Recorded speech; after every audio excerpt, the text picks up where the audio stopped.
Hi, I'm Adriana. I'm the CEO of the Elan Principal, and between you and me, I can't believe this is actually happening. I told myself for a hot minute that I was never going to show my face on YouTube, yet here I am. So we gonna see. We're gonna see. But anyways, I'm here now, so I'm ripping the Band-Aid off. As I thought about what to make my first kind of official video about, where it is me here talking to you there, went through a couple of different topics, ideas, because your girl's a business owner, but your girl's not a content creator. So I thought about, well, let's start from the beginning. Everything that I do in my business, working with women in leadership and personal development, understanding their goals, their dreams, and what's stopping them from getting there, what's stopping them from living their vision board.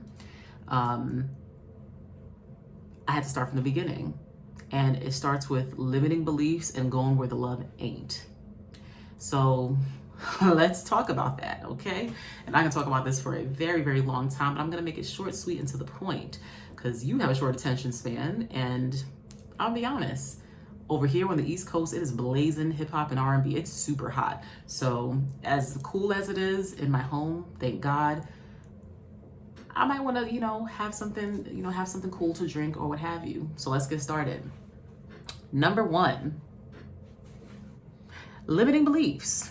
I'm pretty sure you've heard it. You've heard the term before, but I'm also pretty sure that you've always heard it in a very limited, super simplistic way in how it's been described. So what you probably heard is a limiting belief is a thought or belief you have that limits yourself about what you can and can't do. That is true.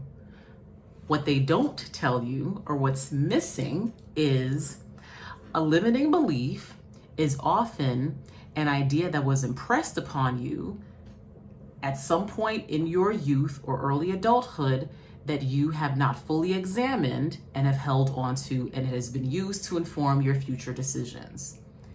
In many cases, limiting beliefs they don't come about organically. Usually it's an adult during our childhood, usually it's an adult from our childhood who says, you're not really good at such and such, or you probably should, you should probably go for the math league, not softball. Sports isn't really your thing. And it's not to suggest that adults can't be honest with us when we're children, but sometimes they're not thinking about how what they say can impact us further than they intended. Because what they were probably saying is, softball is hurting your feelings, you're getting hurt, you don't seem to enjoy it, and you seem to enjoy math more. So why don't you focus on the things that you genuinely enjoy and excel at? And if softball is something that you like, then you can still do it as a hobby, but maybe you don't need to compete in it in a team. No, they probably didn't say that. But what you heard as a kid is, I'm just not athletic. I'm not gonna try anything athletic. I'm not gonna try anything that's physically daunting.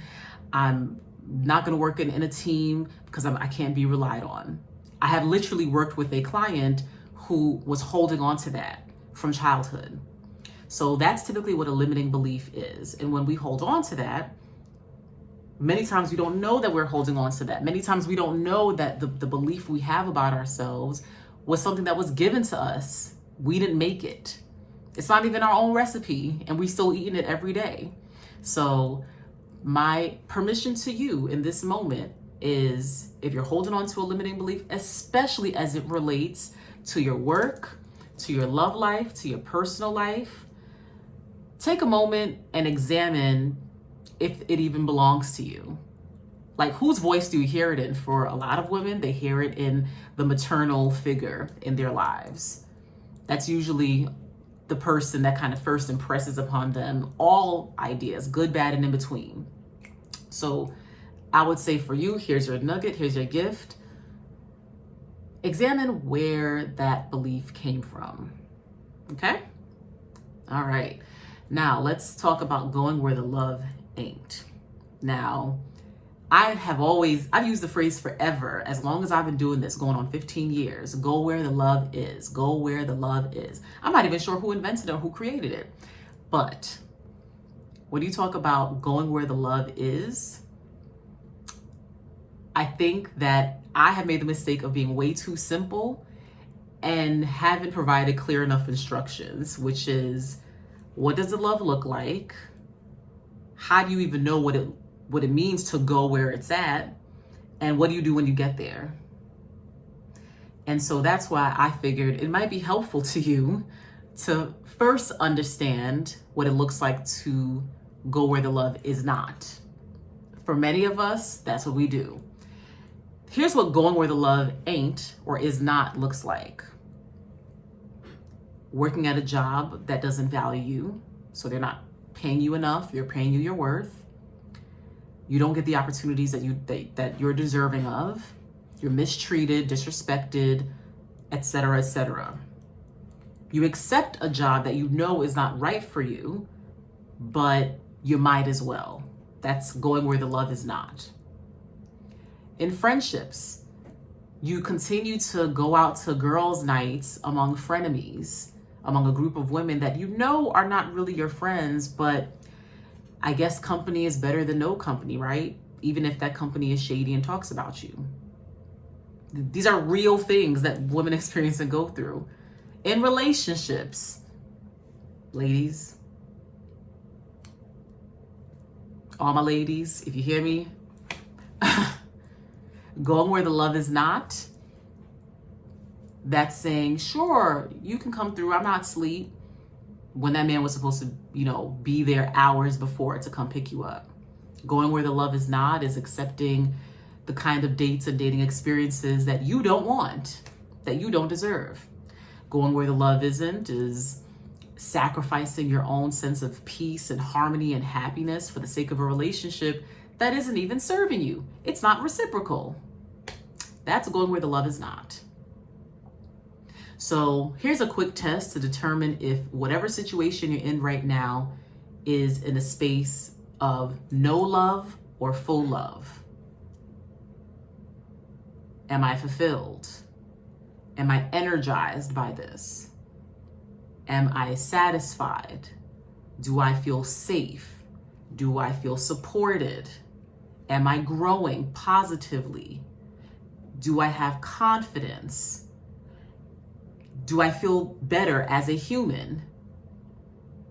These are all examples of what it means when you're somewhere where the love is present, because love in and of itself is a force. It's life-giving. If you're religious like I am, the Bible talks a whole lot about what love is, right? And therefore, when you have it, it means everything. But when you don't, it also means everything. And so with that, those are 2 nuggets that I wanted to kick things off with, if you're rocking with me, on what it means to have limiting beliefs and getting rid of them, and what it means to go where the love is not. Okay? So yeah, we're gonna see how this goes. I hope you found some value in this. Talk to me about what kind of content you want to see. The reality is that I've been doing this for so long that the idea of like being a content creator, this is a vulnerable moment. The idea of being a content creator is a bit daunting for me, because I believe, this is my perception, and this is me checking myself in real time. My perception is that many content creators make the content first and like maybe become the expert later, if ever, but they're just really good at making the content. They're good at the equipment, the editing, they have the personality that shines through, etc., etc. My belief is that because I've been doing for so much and studying, I'm a bookworm. I study research papers, scientific journals, and I do it constantly. So I've been ingratiated in the work for so long that when it comes to talking about it in a way that makes sense for you, I'm not sure if it's jiving. So please give me a little bit of love. Give me some feedback, be nice, and let me know if this is resonating with you. Because here's the deal, the work that I do, it works. And I say that with all the humility in the world, but also all the facts in the world. My blank works.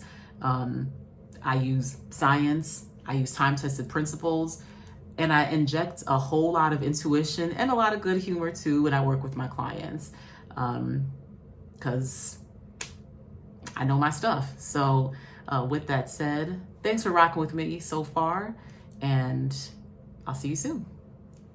Bye.